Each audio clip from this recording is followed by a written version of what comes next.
Hello, everybody. Welcome back to Front Page Fitness. This is episode 11. I am still Eric Trexler, still joined by the good Dr. Lauren Colenso-Semple. Lauren, how we doing tonight? Well, 7 years ago today, you sent me an email, and it was one of the nerdiest messages I've ever received. Huh. Do you know what I'm talking about? I do not. 7 years ago, it's currently 2025. That would have been 2018. I don't know. You sent me a birthday card. Did I? Okay. Is today your birthday? Today's my birthday. Unfortunately, Front Page Fitness HQ doesn't give us any time off. Correct. But do you recall said birthday card? Okay. Well, first of all, happy birthday. I do remember that this doesn't reflect favorably upon me at all, but I did get into a kick when I was in the middle and tail end of my PhD, where I started making people birthday cards using R software. R software is what I use for statistical analysis and other miscellaneous things. My roommate at the time and I would kind of challenge each other to see who could do the weirder thing with it.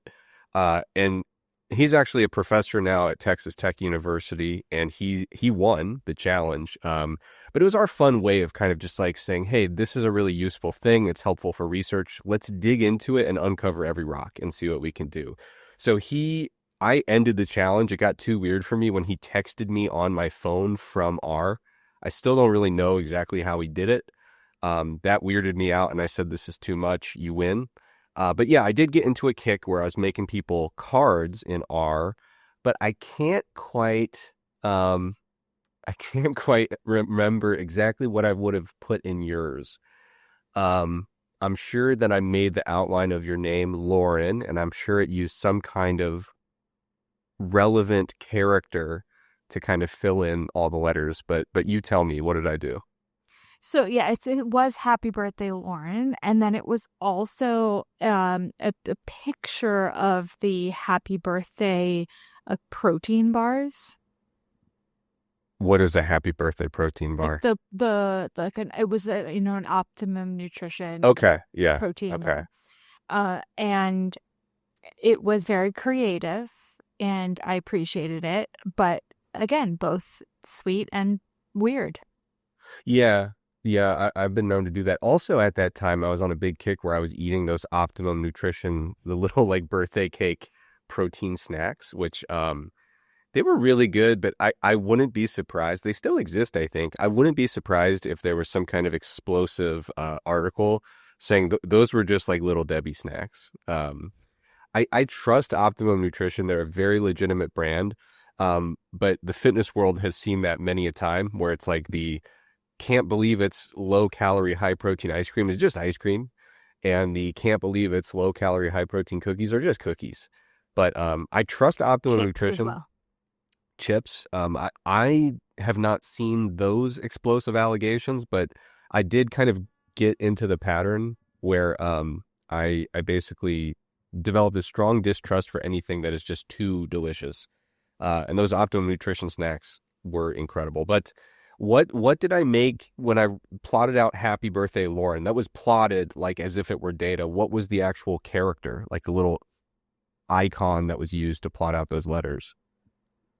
It was an image of a box of... Oh, that's the image. Okay, yeah. Cool. Okay. Yeah, not a bad choice. Yeah, that seems relevant enough. And for the subsequent 6 years, you never remembered my birthday. Thank you. Yes. Really friends. So. I do have a confession to make. What's that? This is so bad. You might have thought, that's kind of crazy that Eric would send me this thing with painstaking effort to plot out my name. I had made it a happy birthday card for someone named Lauren before. So, so I basically only had to swap out the image or the icon. So I hope that doesn't make it feel any less special, despite the fact that it did shave down the production time from several hours to 10 minutes. You're a terrible human. I mean, Because at the time, you did not share. of course not. Why would I do that on your birthday? What a horrible thing to do. You got to give it the 7 year period where people say, you know what, that was a lovely gesture. I don't need to know the details. I mean, what am I, an employee? I'm filling out some kind of like timesheet. It's the thought that counts. And as far as I know, you have never sent me any custom made birthday card in any software. I sent you a coloring book. True. Which I took offense to because it was what was the title of it? It was like People of Walmart, something like that. Not a flattering portrait of the typical Walmart shopper. And I do consider myself a very typical, very much Walmart shopper. So, Did you again, it ever was, color in said book? Because I've actually never heard about it. It's been years. I looked at all the pictures.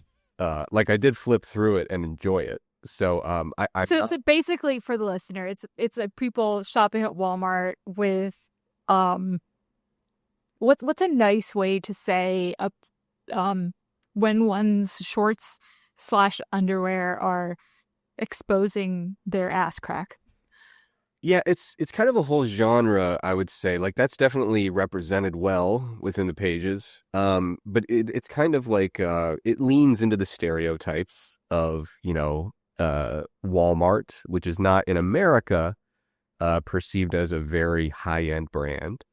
And it's the way I would put it diplomatically is like it's like the World Series of people watching, like a highlight reel of the most obscene and crazy things you would ever see. Not obscene, but just absurd things that you would ever see if you put together a highlight reel of dedicated hours and hours and hours of people watching in a place where odd things happen. That's kind of my diplomatic way of describing it. But there are some places in the world where Walmart is seen as a very high-end store. So I reject Where the are those premise. places? So, I, as you know, briefly dated someone, who's from Brazil, I and do know. they, they had, described to me that and explained to me that in Brazil, two brands that in America are viewed as like pretty low end. No offense to anyone who represents these brands or likes them. Uh, are actually perceived as like really high end stuff there. Just the way that they've positioned themselves in those markets. The two brands were Walmart and McDonald's. So the way that like in America, if you took a date to McDonald's, I would love it. But some people might say, maybe that's not like a big date night kind of destination. In Brazil, it is, or at least that's the way it was explained to me from someone who was born and raised there. So McDonald's and Walmart are both, unless she just was completely lying or had a very odd perspective, that is not the norm. She indicated to me that if you went to certain areas of Brazil, those would be viewed as really high-end establishments. Three things. One, she lied about many things in that relationship, if I remember correctly. That's true. Two, I am in fact wearing a $7 Walmart t-shirt. Nice. Yeah. I can't And three. remember the third. Oh, the third thing. What would be your go-to date order at McDonald's? Well, I haven't been there since I stopped eating meat, for reasons that are pretty obvious. Back in the day, after every football game, I would go and my order would usually be 4 McDoubles. Um, and that was back Or when, yeah, you work up an appetite. So me and the fellas, after each football game, we'd go, and that was back in the golden era of food. Not fast food, but food in general. Food has really fallen from grace lately. But back in the day, I lived in a suburb by this point in my life, so everything was like a chain. There was no like little mom and pop restaurants and like local restaurants. So every option around us was kind of a big national chain. But at that time, you could go into a Wendy's, a Burger King, or a McDonald's, and they all had fully stocked dollar menus. So you could say, give me the dollar menu double cheeseburger, give me the dollar menu fries, dollar menu chicken nuggets. Like they had an option just all the way down the roster of dollar versions. So you walk in there with 3 or 4 or maybe even 5 crisp $1 bills, and you walked out completely full and completely satisfied. And like honestly, the last time I ate at a fast food establishment when I was gonna like really have an actual meal, I was flabbergasted by, first of all, the lack of the commitment to the dollar menu. Now it's like the last time I saw it was some kind of like a value menu or something, and all the prices had tripled from what I was used to. It was a really jarring experience. So I had a bad day at McDonald's and never went back, basically. And again, as a vegetarian now, I just don't think that they're thinking of me much when they when they make their decisions about their offerings. And this was in Ohio at the time. This was in Ohio. Yeah. So I learned today, and maybe I'm late to the game, and maybe you've heard of this, but apparently the term Ohio is slang for Gen Z and Gen Alpha. Is it Alpha after? I think so. Alpha? I don't know. Yeah. Have you heard of this? I heard it's slang, but Ohio. I forget what it means, what it conveys. This means cringe, bad, a whole lot of negative connotations. It's, if it's Ohio, it ain't good. See, that's really weird. Because there is an appropriate way to use Ohio as slang, in my opinion. Okay. And it's not bad at all. But I think generic would be a really good kind of connotation for Ohio. So I was hoping they would go there. And if they had, I would tip my cap and say that's very legit. But the reason I say that, what's that? Vanilla.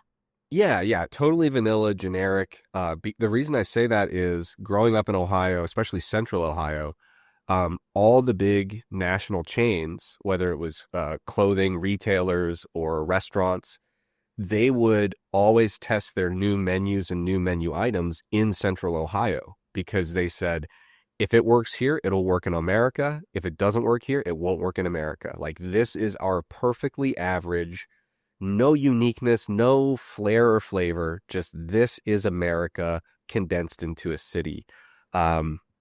Just the most generic place you could possibly imagine. So while that's not necessarily great in a lot of ways, it was also really cool when you'd like walk up to a Taco Bell and they'd be like, hey, you want to try a roast beef sandwich? And you're like, what? What do you mean? They're like, yeah. Sweet pie chili taco? Exactly. Yeah. You're like, we're kind of getting into Southeast Asian cuisines at Taco Bell now. And you're like, really? And so you'd have these meals that were like one-offs where you'd eat it and you'd be like, well, that was weird, but good. And I'm never going to have it again because there's no way they're going to actually lean into this thing. So that was a actually like legitimately cool thing. But unfortunately, people are using Ohio as a very, very negative term.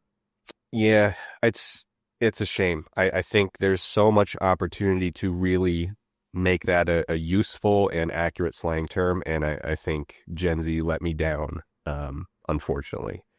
Speaking of letting people down, Lauren, I am ready to actually fulfill on a promise here, if that works for you.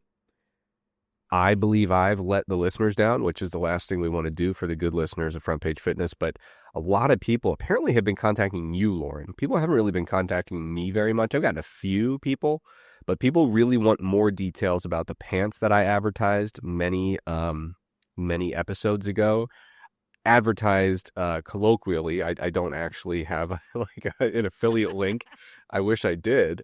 But basically the short version is I beat the system. I hacked the code. I found a pair of pants that really passes as like slacks in the workplace.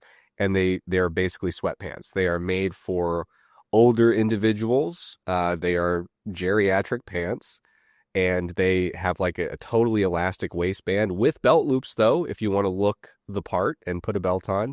There's a fake zipper in the front. There are four functioning pockets. But they really like no one has ever been like, hey, what's happening with your pants? Like they really do work in professional settings, and they feel incredible, super stretchy. I love them. I even wore them as part of a suit, Lauren. No. I I wore them with a black jacket for a job interview with a tie and everything. So these things work. Um, so here's the deal. People were upset because I didn't give enough information about where to actually find these, because they are legitimately incredible. The brand, I'm going to spell it out, Letaotao. You can buy them on Amazon.com, and I will put the link in the show notes for real. And if you want to search, it's that brand name, and then the terms Elastic Seniors Adaptive Elderly. And I'm not kidding. I'm reading that right from the URL. So here's the thing. Do not order these if you're a prideful man. If you if you are not prepared to say, yes, I'd like one order of the Elastic Senior Adaptive Elderly Pants, then these are not for you. If you want to be the most comfortable man in a professional setting in the world, then you will swallow your pride, drop the ego, and order these pants. They come in black. You can get a nice like gray pair, which works really well. Some versions, they have many different models of pants. Some come in khaki, some come in denim. I would say this, I tried to get the denim. I do not recommend the denim.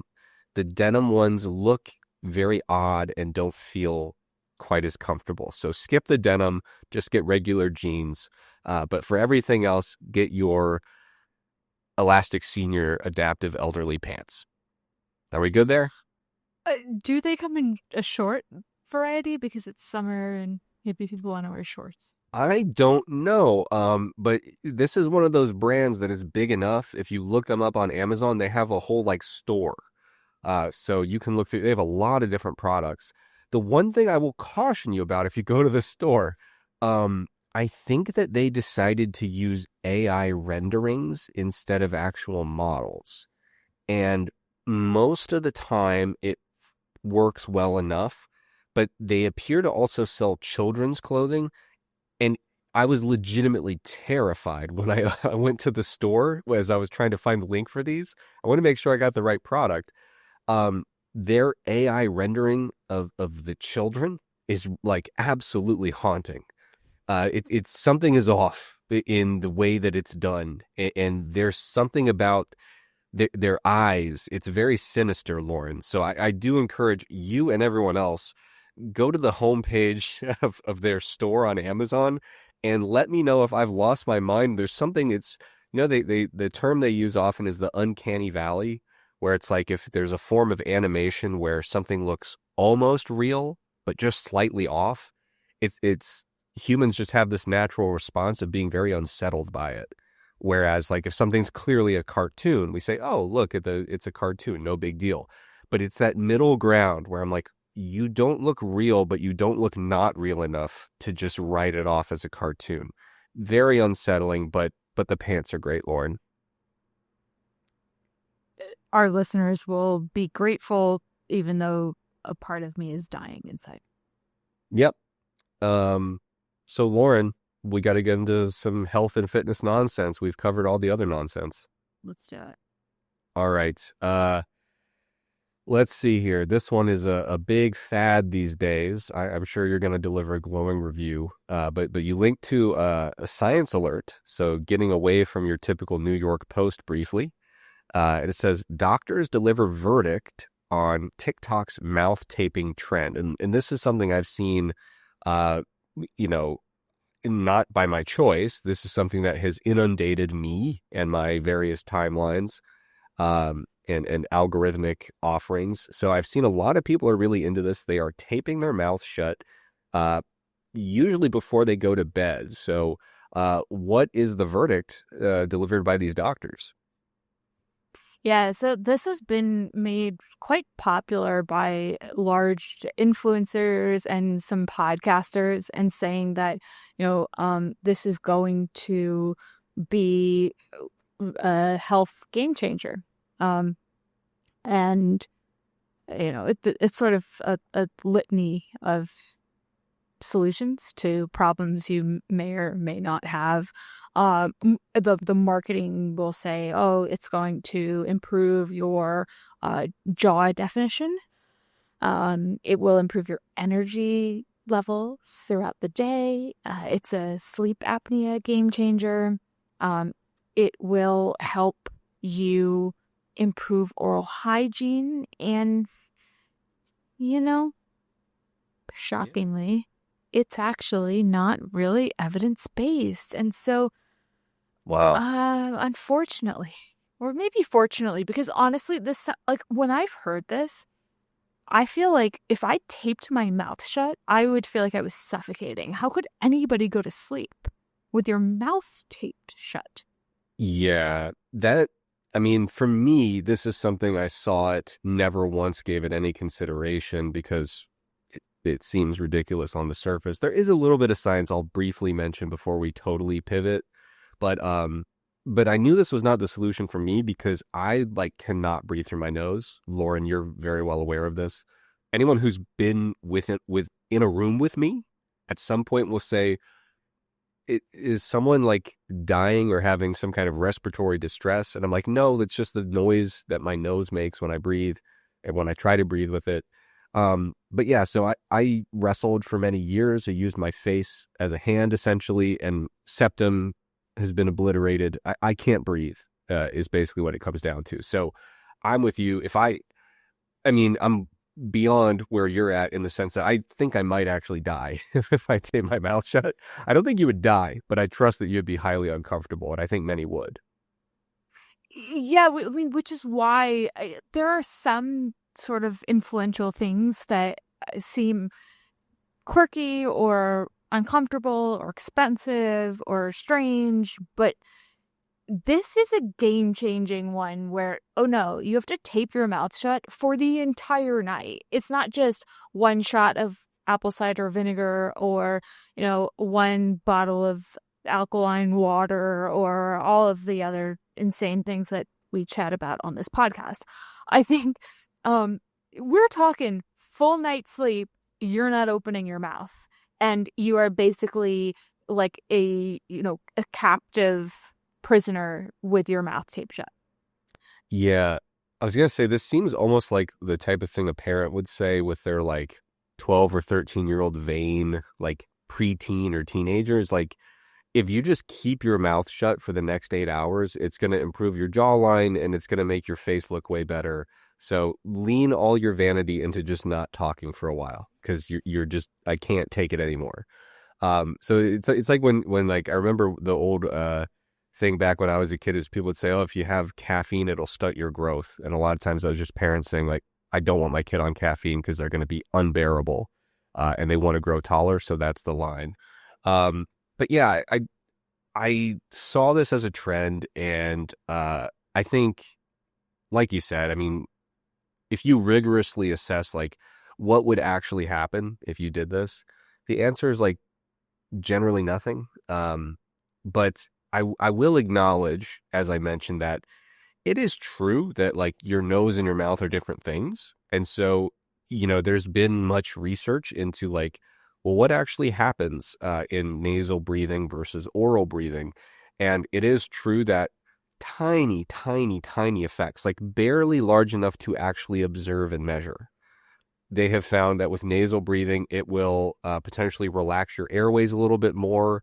There's some nitric oxide metabolism that comes into play, in terms of like the endothelium in there. It improves breathing efficiency to an imperceptible degree, reduces the metabolic demands of breathing just because of how your inspiratory muscles differ a little bit when you breathe through your nose versus your mouth. We're talking about the type of efficiency that may matter if you extrapolate it over like a 100-mile ultra marathon. And you might be like, yeah, that actually, now that I think about it, was modestly better. Um, so there are these like really Mazda effects on like the function of endothelial cells and how you're using inspiratory muscle. So it's not fair to say that literally nothing happens, but you have to work so hard to measure or observe or detect anything different that clearly, for all intents and purposes, as an at-home product for practical use, it is entirely worthless and completely useless. But I did have to, like, Lauren, I've been around the internet for too long. If you don't give the little caveat and say, here is the grain of truth, people will think that you're just an idiot and had no idea. So the grain of truth has been addressed, but the massive boulder of nonsense has also been addressed. Yeah, I mean, as I said, I think it's one thing if you're going to give misinformation that has, you know, maybe it hurts your bank account. Maybe it's slightly inconvenient, but net neutral. This one, how does it not disrupt your sleep? I don't know. I mean, I know it would be not good for me. I wouldn't be able to sleep a wink. Like I said, I may indeed have a respiratory catastrophe. I would be very distressed. Yeah, it seems to me that when sleeping, you want to do what you can to get air in nice and easy. And so I will say this, like after I'd heard all this hype about how, people should be taping their mouth and nasal breathing is so cool, and I knew some of these mechanisms without looking at the magnitude of effects, part of me thought, I wonder what I'm missing out on, because there was a time there where I was really struggling. I hadn't really figured out my allergy medication cocktail yet. I live in the South. Allergies are crazy down here with all the pine trees and whatnot. I live with two cats who I adore, but I am allergic to them. So for a while there, I just could not breathe through my nose at all. And now I can, much better than I used to. And my life has changed in the following ways. None at all. I'm like the most extreme extrapolation of this experiment, which is, what if we completely made nasal breathing off the table? And I can tell you what happened was I slept very poorly until I just kind of got used to breathing through my mouth exclusively. And once I was able to breathe again through my nose, to the extent I can, I did not notice major positive changes. So the idea that you're going to make something happen by taping your mouth shut is extremely implausible, and I can save you the time and trouble, because like you said, Lauren, I think you probably, what would happen is for the first few nights you would sleep like crap, and then you would either stop doing it or you would kind of get used to it. But that's not a good selling point, which is like, this will suck for 3 days and then you'll be back where you started. That's usually not a huge draw to get somebody's foot in the door. Right. I mean, if it was, okay, get used to it for a couple days and then here are the game-changing results, then I could buy into that, perhaps, although it still just sounds sort of terrifying. But in the absence of that, why are we doing this? And why is this so viral? I don't know. I do think that things that are extreme seem to sell well within a certain demographic, and things that seem kind of hardcore. And so I did notice that, like, this is going to be a strange constellation of ideas, but this seemed to really get a lot of purchase within the group of folks who are really into ice baths, waking up very, very, very early, and being an entrepreneur. Like that is the kind of like trifecta of traits that seem to correlate with also taping your mouth shut at night. And so I think all of those characteristics kind of fall under the umbrella or the broader genre of no pain, no gain. I work harder than you. I'm willing to put up with more discomfort than you. I'm willing to do the hard stuff, because if you do hard stuff, good things happen. But there are some things that you do in life, Lauren, that are simply unpleasant. And they don't actually yield anything in return. So, yeah, the no pain, no gain crowd, I think, is very attracted to the idea of, therefore, if pain, then gain. And that doesn't really seem to be the case. But I that's my best guess of why it went viral, is that those people like it. And those people according to my phone that I open, make 90% of the content out there on Instagram. There's a lot of active folks who are really trying to build a brand based on that whole constellation of factors. The Ashton Hall morning routine video, was he wearing mouth tape when he woke up? I'm I think 50% sure. I think there's different iterations. I'm pretty sure that at least in one of his videos he has. Like he removes the mouth tape. I think so. I'm starting my day. Yeah. Yeah, you can't. And I honestly, if you were going to tape your mouth shut at night, I would agree with the premise that you don't want to start your day until you untape it. Before you go out in the world, I would take it off if you're going to go that route. Don't do your fasted morning workout whilst wearing mouth tape. I mean, we're not far off, right? It's like people or maybe like you should. Maybe that's the new thing. Let's coin it. You know, people at first it was like, oh, I'm going to do like an 8-hour feeding window when intermittent fasting got big. And then people were like, screw it. I'm going to fast for 3 days. So I'm sure we're going to have some people who are like, making a little blog post tape for a week. Yeah. To help me with my week-long fast.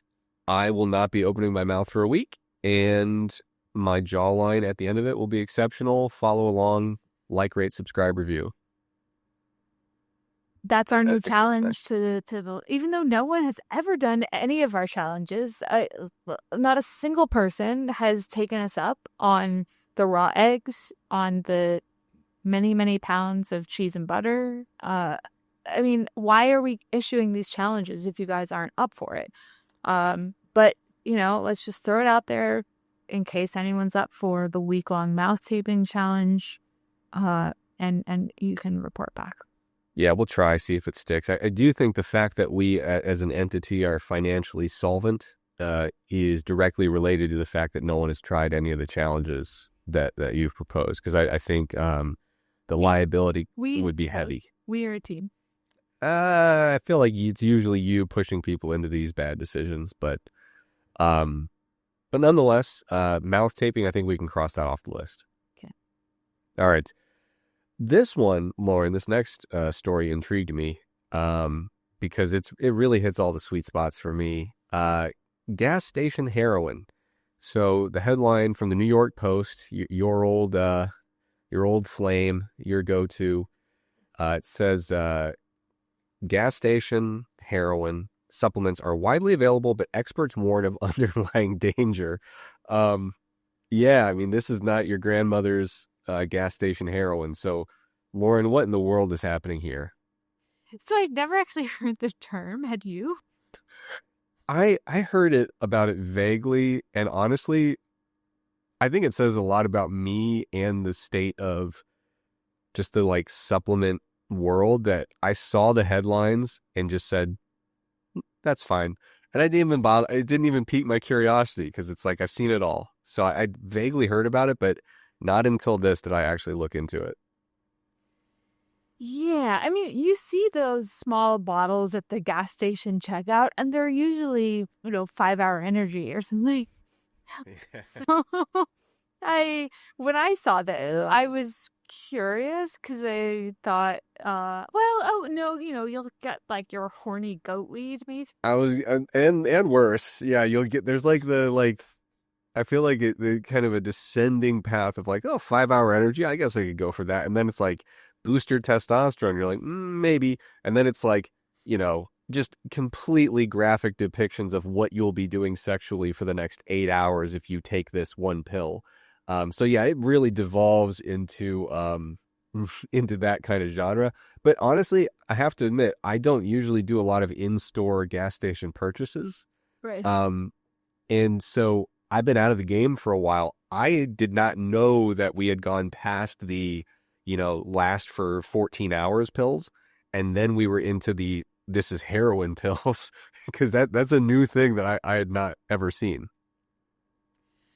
Yeah, I think, generally speaking, this is not a good idea because it's aren't we bridging the gap here between sort of opiate withdrawal and an over-the-counter product sold at a gas station.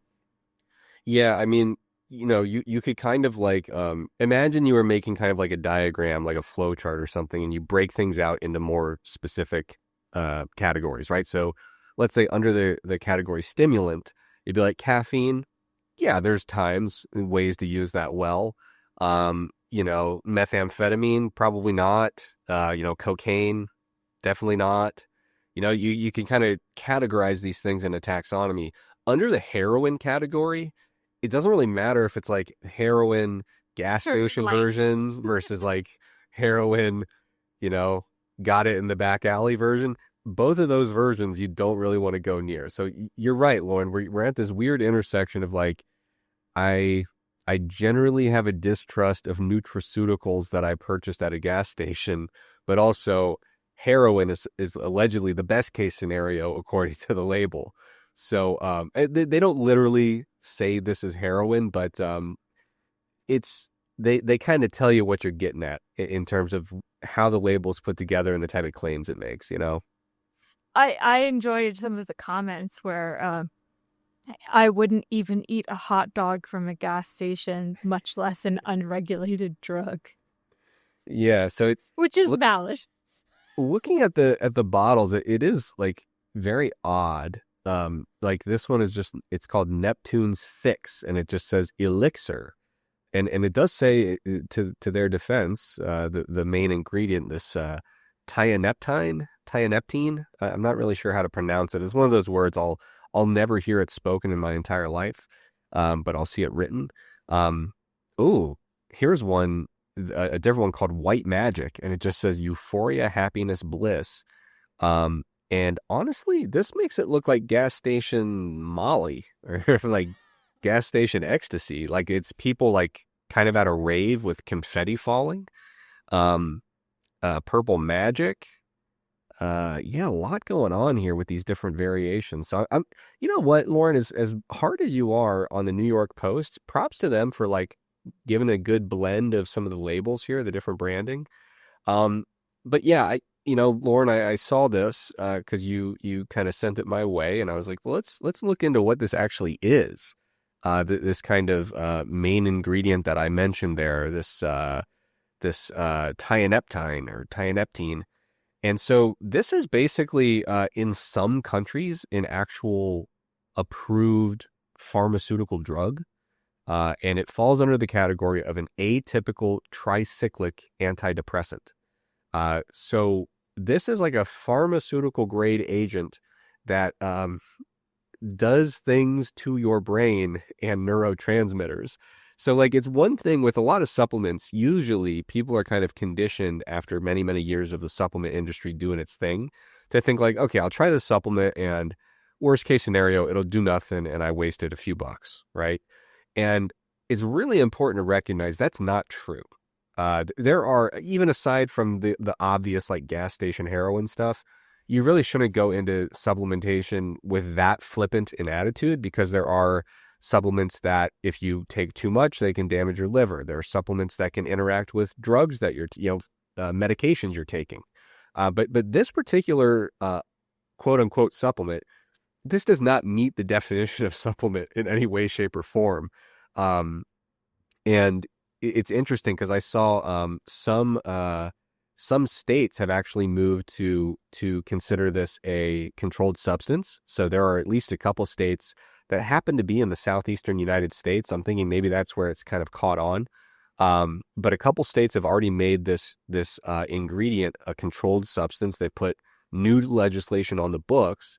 And then federally, there's kind of a little debate going. I think somebody has suggested, hey, we need to, change a bunch of supplement legislation to ban this. And someone else has basically was like, this is already banned. Like we don't need new legislation. Like this, we just need enforcement because this does not at all meet the criteria for what it takes to be an approved dietary supplement ingredient or just a legal dietary supplement ingredient. So it is becoming a banned substance in some states. In some countries that are not America, it is actually prescribed by physicians as a treatment for depression and anxiety. And the issue is, first of all, if you're getting what you're getting, usually you don't want to mess around with psychiatric drugs as like a thing you bought at a gas station. Like, oh, we'll see how I feel on it.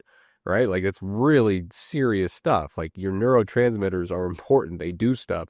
Even if you do take a psychiatric medication, I mean, anyone who has any experience with themselves or a loved one knows the process of selecting the right medication, trying it out, and then weaning off of it when the treatment is done, it is a very delicate process that's done very deliberately and thoughtfully. So yeah, don't buy psychiatric drugs at a gas station. But then above and beyond that, there's the question of adulteration, basically meaning some of these dietary supplements. I mean, there's all sorts of potential ingredients finding their way in that are not labeled that could also be harmful or detrimental. And as you can imagine, these are not the class of products where you see the highest level and most rigorous quality control, right, in terms of what's going in. And frankly, sometimes these are this kind of general vibe in terms of supplement products is where people will spike things not as not as a bug, but as a feature, right? So like in the bodybuilding world, for example, there were people who used to, and I don't know, probably still do, who would sell these supplements that were supposed to be estrogen blockers or estrogen suppressing supplements. And they were marketed to people who were taking testosterone to prevent some of that conversion. And they were spiking it with pharmaceutical drugs that are actually used, like tamoxifen, to really, aggressively reduce estrogen levels. So in that case, the official legal explanation is, oh, these have been adulterated. And usually like adulterated or contaminated, you think, oh, there's been a mistake. But in that case, they were just saying, we're going to sell you drugs and we're going to call it a supplement because it's easier to sell supplements than drugs. So Lauren, that's my 2 cents on what this actually is and just the myriad reasons why you would stay away from it. Yeah, and just to add to your comments, my understanding is also like the time course of the mechanism of action is much shorter than your typical antidepressant that we would be familiar with that you might be prescribed by your physician. And so that's problematic because that means people are experiencing these withdrawal effects, because if you're only experiencing the effects of the drug for a couple of hours, then and they're very potent, then you will have this withdrawal effect, which is definitely not what we would want in any sort of psychiatric medication. And of course, gas station is not the place to go if you're looking for mental health support. Absolutely. Yeah. And these are, people are basically using it as essentially like a knockoff street drug is what it sounds like people are doing with it. And, yeah, like it's not as simple as just like, well, it's a supplement. How bad can it be? Because it's actually not. Like this is not a supplement. And I say that as like, back in the day, I actually wrote, a textbook chapter with like the top person in my book who does like the legality of supplement regulation. Like he's a lawyer by trade, really active in the fitness industry. And so I've spent quite a lot of time reading his stuff, talking to him, and kind of really digging deep into how the supplement world is regulated. And simply put, this stuff it does not meet the legal criteria. The problem with the supplement world is not the laws on the books. It's just they're so hard to enforce. And so you run into a situation where you will find like they're not exactly flying under the radar, Lauren. It's the New York Post, like it's not a secret, but it's just the enforcement is so weak and so slow that you run into this kind of thing. And we just see it time and time again in the supplement world. The estrogen blockers, the anabolics that are just steroids that they're like, oh no, it's a pro hormone. No, it's a steroid. And they would be on the market for years and years and years. And only after people make a big stink, does the enforcement actually follow. So unfortunately, you got to be careful out there. And, here's what I would say. You're going to a gas station, maybe you're on a road trip. You're going to, take a little break, see what's on offer there. Maybe just skip the supplements entirely at the gas station. Maybe just do, get a diet soda, maybe a little energy drink if you really need a kick, a little coffee. Can sometimes the coffee at the gas station, it's clearly been out in the pot for about 12 hours. So Yeah, don't. be, yeah, be thoughtful. Maybe a canned coffee product is a way to go. But hey, a little bit of caffeine, maybe some food that's packaged, not sitting out on the hot dog roller for Don't get the hot 20 dog. hours. But yeah, Or think the about your food. taquitos. Don't get the 7-Eleven taquitos. No, no, just think about your food safety. Yeah, if you watch them come out of the kitchen back there, I assume there's a whole industrial kitchen at the back of every gas station. You see them It's wearing walk, gloves. yeah, you see them walking out with a hairnet and gloves, walking out with a brand new batch of taquitos. Go for a taquito if you like, but otherwise, I'd say keep it to the packaged foods and just the beverages with caffeine. That'll get you through your road trip, and you should be fine. That's an official doctor's recommendation. Anything to add or contradict there? Just speaking of things that make no sense, Yeah. let's talk about the sugar diet. Yes, let's do. And for me, I feel seen here because as a person who's been a vegetarian for a few years now, most of the diets that become fads, I don't even get to participate.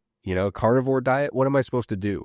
Yeah. Eat like a giant slab of Beyond Beef? It doesn't really work, like, so I feel very left out. But the sugar diet, at least on the surface, is something I could do. But this is something that I really don't know anything about. So, Lauren, what exactly is the sugar diet? Is it exactly what it sounds like? It's exactly what it sounds like. I'm sort of shockingly so, but it's basically pushing back on the higher fat diets. And then you hear reports of people saying, well, I really tried to start with just table sugar and it didn't really work, and so I had to start incorporating some fruit, and then I had to start incorporating some starch. But it really started with a predominantly table sugar approach for weight I'm sorry. loss. I'm sorry. When you say a predominantly table sugar approach, what are you saying? Like, there's still a disconnect. Are you telling me that people were eating exclusively table sugar, just like spoonfuls of it, Or diluted into a liquid. like a hummingbird? Yeah. Okay. Well, it's cute when hummingbirds go up to their little nectar Like thing, and sugar water? yeah. So that's it. There are literally people who their approach to this diet at first is just, I'm going to have sugar in water. Correct. That is We're obscene. going back to like the fats are bad sort of Yeah. Okay. movement. And that sort of seems why, because it's going to be satiating to your taste buds, and Okay. that's better. And also all of the fear mongering around fat is bad, and protein is terrible, and so yeah, we're going full sugar. So I guess I'm still just confused because if you told me we're going to do the carb diet, we're going to do just all carbs, I'd say like, oh, okay, that's not a good idea, but at least I see the kind of knee-jerk reaction and you have a lot of things on the table. I think the part that confuses me is where they decided it's not just that I'm going to have like all carbohydrate foods, like a bunch of rice and, potatoes and stuff, but I'm confused at how they made the leap to I'm only going to have sugar water, especially when you consider, Lauren, if you told me, Eric, we have a problem, we need you to solve it. We need to find a way to deliver sugar in beverage form. I would not look at you and say, Lauren, we need to formulate something new. We're going to have to mix sugar into water. Sugar sweetened beverages are like the talk of the town. I mean, you don't have to look too hard to find them, and they actually taste a lot better than sugar water. So I'm very perplexed do you have any idea why they justified going so extreme with it, other than just kind of like, this is the purest approach to just an only carbohydrate diet? So there seem to be different iterations of the recommendation. And so people will say, I love the energy so far. And so sometimes it's consuming a lot of soda. sometimes it's consuming a lot of candy. In some iterations of it, they allow for consumption of protein, but later in the day. So you're consuming a lot of, soda and hard candies and honey based product for the majority of the day. I can't. Um, and then potentially incorporating other things. And then for the folks that this isn't really working very well, then we might start incorporating some fruit. And some people are saying, I feel amazing, I have great energy, and I'm losing so much weight. And they are probably losing so much weight because they are in a calorie deficit. If you're drinking a couple sodas and marshmallows, I think, let's see, marshmallows, jelly beans, etc. No starch until the evening, in which you can have. I'm sorry, where are you reading this from? Who wrote the Bible here of the sugar diet? Oh, I'm on a big deep dive Reddit thread on this one. Oh boy, yeah. So this is to me, it's of course troubling because like if you actually maintain a sugar only diet, we're talking about when, not if, you die. You will indeed meet your demise because you are not eating the things that are required to keep a human being alive. And so that's one problem.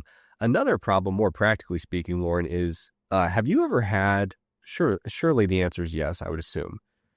Think back to the last time you had a lot of sugar without much else in a meal. So like a really, really sugary meal that didn't have a lot of fat, didn't have a lot of protein. I don't know about you, but that usually to me makes me feel gross. I do not enjoy it. I feel not good after eating that type of food or snack. So to me, this just sounds, even practically speaking, like an absolute nightmare. Is that just me? Do I have poorer glycemic control than you? Is that what's going on? Well, no, I mean, I think, a couple of things. One, this is hilarious because in one corner of the internet, everyone is worried about glucose spikes and insulin and, wearing continuous glucose monitors. And, they absolutely don't need to be doing that.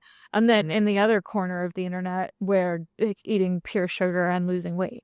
So that's interesting and ironic. The second point I'll make is there are very few sugar-only foods that taste good. Pixie sticks. Put those at the top. And okay, I was doing a Q&A on Instagram yesterday or 2 days ago, and I got a question: do all women stop processing fructose after age 40? And I was like, what? What would the alternative be? Where does it go? And so there's some weird misinformation out there around that as well, that there's like an age-related female-specific, decline in decline in fructose-specific tolerance, and therefore, women need to worry about, like, let's just pile it on, right? While we're worrying about our weighted vests and our pre and post workout nutrition and our sprint interval training. Sounds like you women have a lot to worry about, a lot to manage. I mean, no fruit and no running and many other things. But anyway, I wonder why this particular trend would catch on, other than the fact that, as you say, this is not pleasant. And so if you were actually consuming just a ton of sugar, maybe you will feel full and maybe you'll probably feel a little bit ill, and maybe that will put you in a calorie deficit. Yeah. Now, Lauren, I think it's probably safe to say most people are going to listen to this and say, I was not taking the sugar diet seriously. I was not considering doing it. I think it sounds terrible and bad. But you did allude to something that I think is worth just briefly mentioning, which is the craze right now about people wearing continuous glucose monitors who have no diagnosed issues pertaining to glycemic control. Yeah. And I just wanted to briefly, as an aside, say that that messaging is going to get worse, not better. I'm if I had to call my shot, I believe that's the case. And I just want to get on my soapbox for literally like 30 seconds and say, please don't do that. There is emerging research, more than a couple papers that have basically indicated with the typical consumer grade continuous glucose monitors, they can be a very helpful tool for people who need to manage their blood glucose because they have diagnosed cases of diabetes. And so what we're looking at is staying out of really dangerous ranges, as part of a comprehensive approach to managing an active case or an active, actively having your diabetes, right? So if you have diabetes, you are going to be under medical care, which may include medication, will definitely include education about how you need to manage your blood glucose. What a lot of people are trying to do is use these continuous glucose monitors to really police with extreme levels of vigilance completely normal fluctuations in glucose levels. They're trying to it's like they're going for the high score of glycemic control. And first of all, these continuous glucose monitors are not quite as accurate and precise as you need them to be in order to actually use them that way. These are they're great for diabetes when you're trying to avoid really, really high, really, really low. But when you're hanging out in the middle or you're just experiencing normal fluctuations, some of these have found that the devices just aren't precise enough. They're not giving valid and reliable enough numbers to actually act upon them in that way. Second of all, if you're trying to go for the high score, what you're going to find is everyone who does that eventually goes on a ketogenic diet. And it's like, oh, that's weird how it's such a coincidence. Like, no, you've decided for an arbitrary reason you want to minimize this as much as possible. So let's cut to the end. You don't even need to measure it. Just go on a ketogenic diet if that's really what you want to do. But I don't think that's what you should be wanting to do in the overwhelming majority of cases. So a lot of people are basically getting these devices. They're getting a lot of measurement error. They're freaking out over the measurement error and they're freaking out over the normal glucose excursion because guess what? You have a big carbohydrate meal, what's going to happen? Blood glucose goes up and then it goes back down because that's what your body does. So my little 2 cents is like, I don't think anyone listening to this right now is thinking, maybe I'll do the sugar diet. But I can imagine at least a few people are like, yeah, I'd be interested. Like, I like seeing how my body responds to things. I like wearing maybe wearable technologies. Maybe I'm like glued to my Fitbit or my Apple Watch. Maybe I'll throw a continuous glucose monitor into the mix. I've never seen someone actually do something productive or constructive with it, but I have seen it really get in people's heads and cause them to do silly things that are not advisable. So I would discourage you from exposing yourself to this information that is probably going to stress you out and almost certainly for reasons that are not useful. Yeah, I think it's very similar to the discussion we've had about cortisol, where we are looking at normal fluctuations and then assuming that there's some sort of problem that needs to be fixed and, how can we intervene? And just a comment on the wearables in general, or even just tracking metrics in general. We need to be focused on the outcome of interest, right? So if I'm tracking my heart rate, there should be a reason. If I'm tracking my sleep, there should be a reason. If I'm tracking my menstrual cycle, there should be a reason. If I'm tracking glucose, there should be a reason. And so we don't need all of this data if we aren't doing something with it, because this is a burden. How much data are we collecting on a day-to-day and in a sort of pursuit of better health? And so when we talk about these metrics like, well, my cortisol increased, or, well, my heart rate is higher, it's like, is that good? Is that bad? I don't know. Why are we tracking it? What's the purpose? And often I feel like we are collecting all of these metrics. We're monitoring these things because we've been told that this is somehow good, but why? And no one's ever talking about the outcomes that we care about. What is the performance, the body fat, the muscle growth, the strength gain, the, running speed, whatever it is, that's what we should be talking about. And if the end goal requires monitoring some of these, then I'm here for it. But if we're just weirdly tracking all of this stuff for no reason, then what's the point? And people will say, oh, well, when I wear my weighted vest, my heart rate is higher. Okay, and? Is that better? For what? And so I just think there's this weird focus on hormones or acute measurements, and there's no sort of zoom out and, okay, well, but what does this mean for the longer term adaptation that we care about? Yeah, and it's interesting because you're completely correct. There's a lot of people who are measuring a lot of things without a really detailed reason of why. And then there's also people who use justifications, and it all revolves around manipulating something that can be measured, and they choose not to. So the one that comes to mind for me is like, if I had $1 for every time someone said, this is good because it lowers inflammation, every single time I just think, what is your typical circulating CRP level? Like, this is a thing that you can easily go get measured. And you could actually test, is this anti-inflammatory protocol changing the thing you want to change? When it comes to those things, people are not at all interested in measuring it, because they're going to find, if they do, especially the people promoting these interventions, they're going to find whatever you're trying to tell them is messing up their inflammation probably isn't. And whatever you're telling them to do to resolve that probably won't move the needle much for their inflammation. What they probably need to do is clean up their dietary pattern, get into a healthy weight range, and be active and not be super stressed. And that is going to basically explain all of the variation in whatever change in inflammation they have, aside from acute illness, obviously. So that's one side of the thing. But I think, Lauren, if you really challenge somebody with exactly what you were just talking about and said, you're measuring all this stuff, but why? What are you going to do? I think a lot of people, very ironically, will throw you a quote. They'll either say nothing or they'll throw you a quote.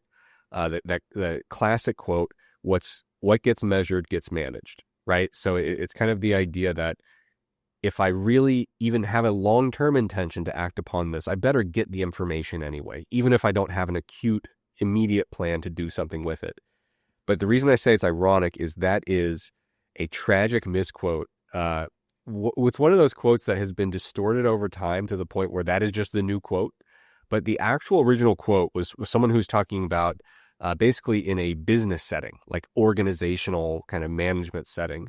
And the quote is, what gets measured gets managed, even when it's pointless to measure and manage it, and even if it harms the purpose of the organization to do so. So it was not a quote saying, you better go measure things so that we can manage them. It was saying, why are you measuring all this crap? Because that is a pointless thing to measure. We shouldn't even care about managing it. And in many cases, trying to measure and manage this is going to harm the purpose of what we're trying to achieve. So it's one of those quotes that is used very, very definitively to make the opposite point of what it actually represents, which is just a beautiful little taste of irony. But yeah, I think, listen, I like wearables in the sense that I'm a researcher and I study people who are not in my direct vicinity. So like I have a study where I use wearables, but we use those wearables within the confines of their limitations. And because it's all we can do to try to get at some of these key variables that we want to assess in individuals. Because, Lauren, we have very, very explicit, very detailed research questions that are directly related to the pieces of data that we're obtaining, and we're making those assessments at a group level in many cases, or longitudinal trends over time.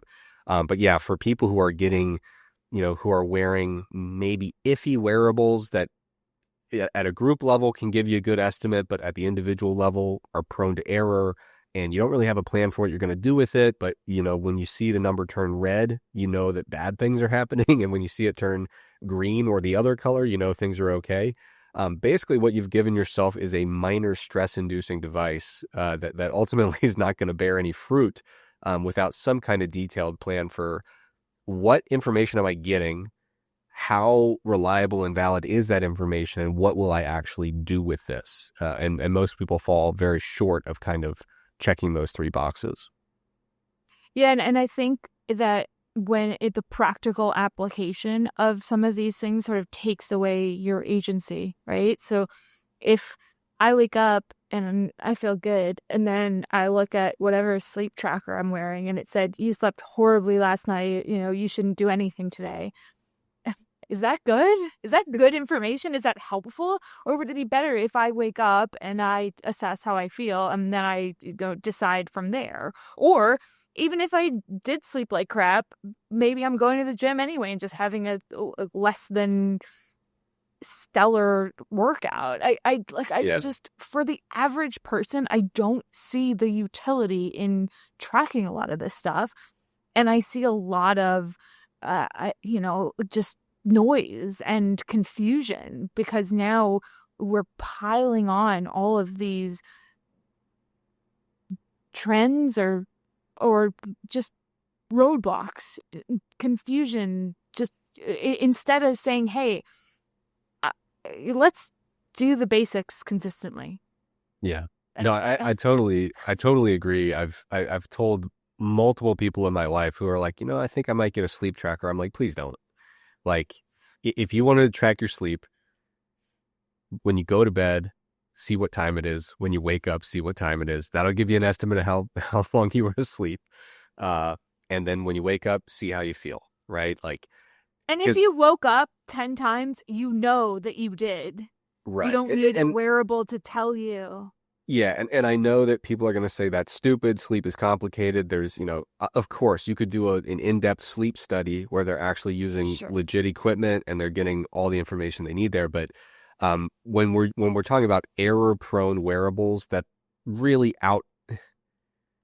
they go beyond their capability in terms of the estimates that they give you. Like, a lot of them will give you estimates that they have no business estimating. They're not actually validated for a lot of these metrics they provide.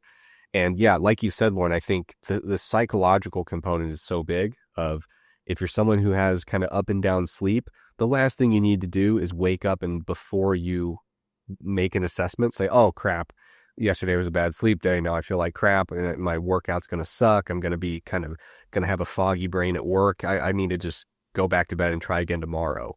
Like, that's not really a helpful outcome.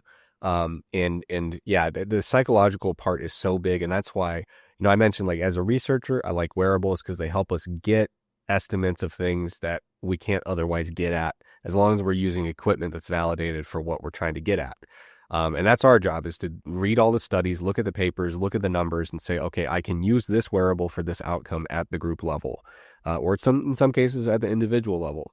But like, I have actually like walked the walk on this perspective of really hating any kind of tracking that is psychologically distressing. And so like the most brazen example of this in my life is, in a past life, I was a competitive bodybuilder. And the best preparation I ever did, the prep I did when I won my pro card and then made my pro debut, I didn't even track any of my diet. Like, I didn't track my calories. I didn't track my protein. I didn't track a thing. I basically started my diet and I knew that I was eating plenty of protein and enough calories to keep me at a stable body weight. And I said, of the things I eat on a normal day, what could I change to reduce it by 400 or 500 calories? And I did that. And I tracked my body weight. And that's the literally only thing I tracked throughout my entire prep, was how much do you weigh? And when things started slowing down, I would look at, what do I currently eat? What are some changes I can make to reduce 400 or 500 calories from that? And it's simple. But at the end of the day, I knew, like, this diet's going to suck. It's going to get to the point where I'm a full grown man, an adult man, eating 1,500 calories a day. I don't want to see that in a spreadsheet. That looks terrible. Like, and every time I plug it in, I'm going to be like, oh my God, I'm only eating 1,500 calories. It's almost easier to just not think about it and say, okay, I'm not losing weight at the rate I need to. Make a little change, move on with your life. Why get bogged down in the numbers and start catastrophizing over it? So I think wearables a lot of times give us too many opportunities to stress out and catastrophize and really just implode our subjective experience before we even decide that it sucks. Yeah, and I think that I mean, we've probably talked about this before, but certainly tracking, because in your experience, you had tracked before, right? Correct. So you had that baseline knowledge of, okay, this is what I'm eating. And if I decrease this, you had a vague idea of, this is 100 calories, this is Yeah, calories, this is 20 grams of protein, right? correct. So I do think that can be valuable because you get that baseline level of knowledge. And if you do that for a bit, and I don't encourage anyone to do it forever, but that can be helpful just so you understand, oh, that's a serving of peanut butter and Yeah. it's really depressing because I Oh yeah, can't. 100%. No, there's no question. I probably should have been more clear about the kind of jump in logic there. So I think diet tracking is a fantastic thing to do. Like you said, it's an experience from an educational perspective that really equips you to make a lot of food decisions on the fly throughout the rest of your life. So getting into dietary tracking for some period of time, as long as it's not contraindicated based on your history in terms of disordered eating, body image concerns, things like that, diet tracking can be a fantastic tool. And if you're a fitness enthusiast who just enjoys kind of keeping an inventory of what they're doing and they like to have more food variety, because Lauren, the downside of the approach that I like to take, it's kind of quantitatively maximized for easiness and low stress, but it's literally eating the same foods every day in perpetuity. And for a lot of people, that ain't going to fly. So if you're not going to do that, then tracking, if you have a really, really, precise fitness goal, you very well may have to. So my point was not that, tracking should be lumped in with like continuous glucose monitors, even though I lumped it into that conversation in a broad sense. My main thought was make sure that whatever you're quantifying and measuring, make sure that you are going to actually do something with it. And if the only purpose it's going to serve is to bum you out or stress you out or remind you how hard this is or how bad this is going, then maybe you might consider some options that are less quantitative in nature. Because for me, I knew I had the experience to make the swaps I needed to get all the way where I needed to go. And so for me, the question was, do you want to look at this number every morning or not? And my choice was not really. Like, I know what I'm doing. I just want to go and live my life and just not think about it so much in quantitative terms. So all that was to say, Other examples of that would be, okay, I want to change my body composition, but no, I have an emotional reaction to scale weight. And so yeah, don't do it. Let's see how our clothes fit, or let's take a waist circumference, or let's take progress pictures in the same lighting or in the same outfit, or that there are other options. And so I think that in some ways, it just needs to be goal oriented, right? So yeah, if changing body composition, if weight loss, if muscle growth, if performance, whatever the goal is, let's do the things that we need to do to accomplish the goal. And let's choose a metric that works for us to track that progress along the way. But let's not get bogged down by incorporating tracking other metrics that aren't conducive to working towards that goal. absolutely. Totally agree. So in summary, unless you've talked to your physician about managing your diabetes, you probably don't need a continuous glucose monitor. And unless you're a hummingbird, you probably don't need the sugar diet. Right? And don't buy anything weird at a gas station. Yeah, don't buy weird stuff at the gas station. Stick to the get you a bag of Bugles. You ever had Bugles, Lauren? Yeah, you stick them on your fingers, right? Yeah, you put them on your fingertips. Wash your hands. Go get a bag of Bugles. It's like part toy, part meal, or snack, I should say. Get a bag of Bugles and, grab a Diet Mountain Dew. That's all you need. Stay away from anything that's marketed as heroin or ecstasy or anything of the like. It seemed like you had a visceral reaction to Diet Mountain Dew. Yeah, I did. I've never had one, but it just looks like a toxic, non-human grade product. Yeah, it's Appalachian, us folks in the southeastern portion of the U.S. I don't believe you drink Diet Mountain Dew. I literally might have one in my bag at the moment. I totally drink Diet Mountain Dew. Yeah. I'm a big diet soda person.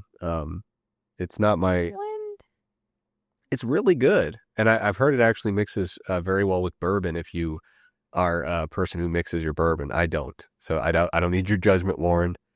I mean, that you just offended everyone who's ever the gross. I don't mix my bourbon, but I did hear With that Mountain Diet Dew Mountain Dew? I've heard it's like it's like a one ingredient or two ingredient cocktail that people rave about. So I've never tried it. I will say I am curious. So maybe the next time I have some bourbon around, I might do that. See how it goes. But yeah, Do a happy hour episode at some point. it's probably a bad idea. Well, we don't do it live, so it's fine. Yeah. I think the last thing we need to be doing is talking about nonsense and having hard liquor in the mix. But yeah, the other podcast I do is live recording, so that's definitely a dry campus kind of situation. But yeah, we could probably do that sometime. We missed your birthday celebration. Maybe the next time a birthday comes around, we can do that. All right, Lauren, like I said, happy birthday. Hope it is absolutely wonderful. Is there anything else you want to say to the good people before we close out here? Yeah, thank you so much for listening and for DMing me some interesting and some really weird links. Some we will cover and some we will not, but keep them coming. And if you want to email us, it's frontpagefitnesspodcast@gmail.com. Yeah. Sorry. You're trying to make my life harder. CS1 on Instagram. He's Trexler Fitness on our Instagram. Please like us, give us a rating, share the episode with a friend. Subscribe on YouTube. Yep. Spotify, podcast, anywhere you get your podcasts. And we'll see you next time.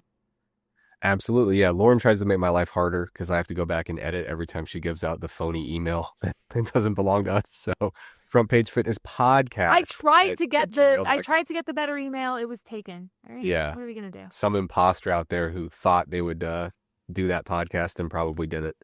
But anyway, yeah, that does it for tonight. Everyone, thanks so much for joining us, and we will be back in approximately 1 week with another episode.